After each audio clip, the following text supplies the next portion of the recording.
खबर देहरादून से है, जहां फर्जी कॉल सेंटर्स का बड़ा कारोबार चल रहा था। 4 दिन में 3 बड़े फर्जी कॉल सेंटर का पर्दाफाश हुआ। एसटीएफ की टीम लगातार कार्रवाई कर रही है। 3 कॉल सेंटर्स पर रेड कर एसटीएफ ने 17 लोगों को गिरफ्तार किया। शहर के भीतर ऐसे कई कॉल सेंटर हैं जो करोड़ों की ठगी कर रहे हैं।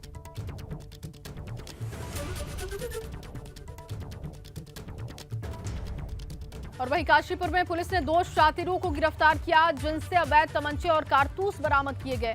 पकड़े गए युवक किसी बड़ी घटना को अंजाम देने की फिराक में थे, लेकिन उससे पहले ही चेकिंग के दौरान शातिरों को काबू कर लिया गया।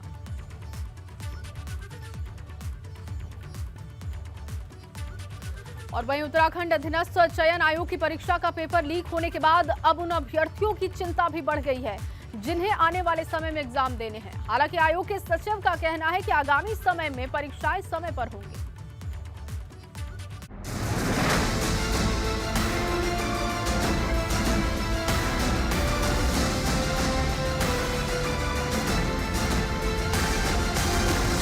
उत्तराखंड अधीनस्थ चयन सेवा में भर्ती घोटाले के बाद उन छात्रों की टेंशन बढ़ गई है जो इस परीक्षा को पास कर मेरिट लिस्ट में आ गए थे। आयोग का कहना है कि जब तक मामले की जांच चलेगी तब तक भर्ती प्रक्रिया पर अस्थायी रोक रहेगी।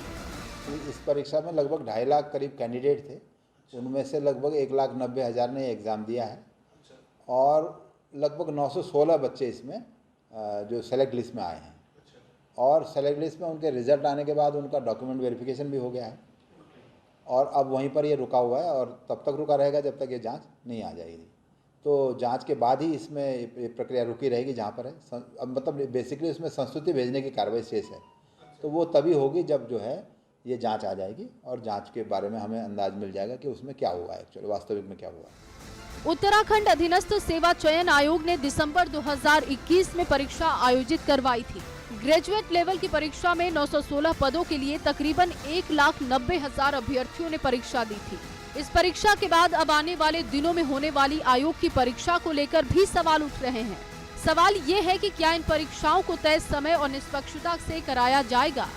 अभी जो निर्धारित शेड्यूल है वो तो हमारा 31 जुलाई को एक एग्ज़ाम है मुख्य आरक्षित दूरसंचार विभाग का 272 पदों के लिए, तो वो एग्ज़ाम हम करेंगे, उसमें कोई समस्या नहीं है। और क्योंकि जैसा मैंने कहा कि ये तो एक कंपनी थी कुछ कंपनियों में से जो सेवाएं देती है, अलग अलग कंपनी होती हैं और हम बहुत सारा सेवा प्रदाताओं से सहयोग लेते हैं और कम से कम मैं समझता हूँ कि एक नहीं कई सारी कंपनीज हैं जिनसे हम काम लेते हैं। तो वो स्थिति नहीं है कि ये कंपनी हो गई तो एग्ज़ाम का क्या होगा, ऐसा स्थिति नहीं है।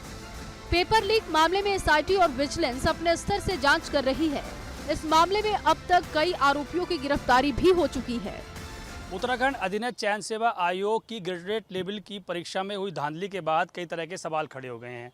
जहां आयोग सवालों के घेरे में है, वहीं वो कंपनी भी सवालों के घेरे में है जो कंपनी आयोग के साथ आउटसोर्स के रूप में काम कर रही थी, क्योंकि एसआईटी ने उसके कर्मचारी को धर दबोचा है। साथ ही उन युवाओं के भविष्य पर भी सवाल खड़ा हो गया है जिन्होंने ये परीक्षा दी थी, क्योंकि जब तक जांच पूरी नहीं हो जाती तब तक आगे की प्रक्रिया उसके लिए नहीं की जा सकती। साथ ही साथ वो युवा टेंशन में है जिन्होंने तमाम परीक्षाओं के लिए आवेदन किया था और आयोग आगे के दिनों में वो परीक्षाएं कराने जा रहा है, क्योंकि वो युवा इस बात को लेकर चिंतित हैं कि परीक्षा अब वक्त पर होंगी या नहीं होंगी, और साथ ही साथ पर ये क्या गारंटी है कि परीक्षाओं में धांधली नहीं होगी, क्योंकि कई तरह के सवाल खड़े हो गए हैं और आयोग ये का एक साफ कहना है कि अपनी परीक्षाएं आयोग वक्त पर कराएगा और किसी भी तरह की धांधली नहीं की जाएगी। देहरादून से अपने सहयोगी क्रिस्टोफर लॉरेंस के साथ पंकज राणा, एबीपी गंगा। और वहीं यमुनोत्री धाम के आखिरी सड़क पड़ाव जानकी चट्टी में कूड़े का अंबार लगा हुआ है। पैदल रास्तों से लेकर वाहन के रास्तों में कबाड़ का ढेर लगा हुआ है। हालांकि इस जगह पर साफ सफाई के लिए जिला पंचायत ने 36 पर्यावरण मित्रों को तैनात किया, मगर पर्यावरण मित्रों को सैलरी नहीं मिल रही है, जिस वजह से उन्होंने काम करना बंद कर दिया है।